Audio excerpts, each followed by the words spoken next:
High বন্ধুগণ, আসসালামু আলাইকুম। তো আপনাদের কাছে আমি কটা প্রশ্ন রাখতে চাই, তো দেখা যাক বলতে পারেন কি না। মহান আল্লাহ তাআলা আমাদের কিসের জন্য সৃষ্টি করেছে?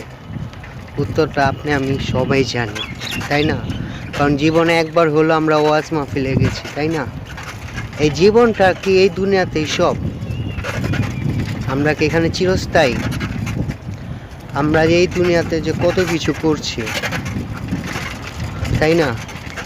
তো এর কর্মফল এবং সুফল অবশ্যই কিন্তু আমাদের ভোগ করতে হবে, তাই না বন্ধুগণ?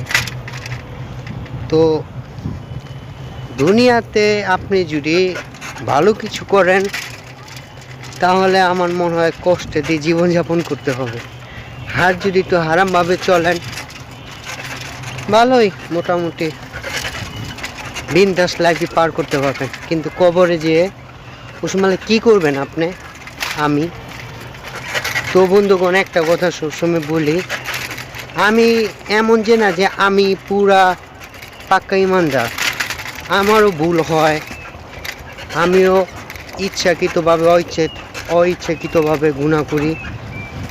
তো এটার জন্য শাস্তি অবশ্যই আমার আছে।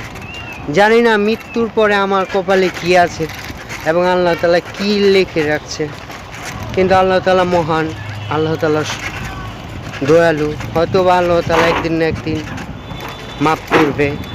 আর আল্লাহ তাআলা যদি ভালো না বাসে, এই দুনিয়াতে তো এক সেকেন্ডে টিকতেও পারবো না। আর ওই দুনিয়াতে কপালে দুঃখ ছাড়া কোনো উপায় নেই। এই দুনিয়াতে নেতা ফেতার পিছনে ঘুরে কোনো লাভ নেই। আমাদের প্রিয় নবী হযরত মুহাম্মদ সাল্লাল্লাহু আলাইহি সাল্লাম, তিনি আমাদের নেতা। তো তার অনুযায়ী আমরা চলার সবাই চেষ্টা করব। আর বন্ধুগণ, এই দুনিয়াতে শান্তি, পরকালে নাজাত ইনশাল্লাহ। তো বন্ধুগণ, সবার আগে আরেকটা কথা বলি, যে আল্লাহ তাআলা আমার এই দুনিয়াতে সৃষ্টি করেছে কিসের উদ্দেশ্যে, এটা আপনি আমি সবাই ভালো করে জানি। তো সবাইকে ধন্যবাদ। যদি কথার মাঝে ভুল ত্রুটি হয় অবশ্যই ক্ষমা দৃষ্টিতে দেখবেন। I am out boy Roni plus south. আসসালামু আলাইকুম রহমতুল্লাহ। একদিন আপনি আমি সবাই মৃত্যুবরণ করবো, এই দুনিয়াতে কিন্তু কেউ বেঁচে থাকবো না। আপনি আমি সবাই মৃত্যুবরণ করবো এবং এই দুনিয়ার থেকে চলে যাব। হয়তো বা ফেসবুক, ইউটিউবে থাকবে এই। তো সবাইকে ধন্যবাদ। কারণ বন্ধুগণ, মানুষ মাত্রই মরণশীল। আর আমি যে এই দুনিয়াতে আবার কথা বলতেছি, একসময় এই দুনিয়ার থেকে চলে যাব আল্লাহ তাআলার ডাকে সাড়া দিয়ে। বাকিটা আল্লাহ তাআলাই ভালো জানেন।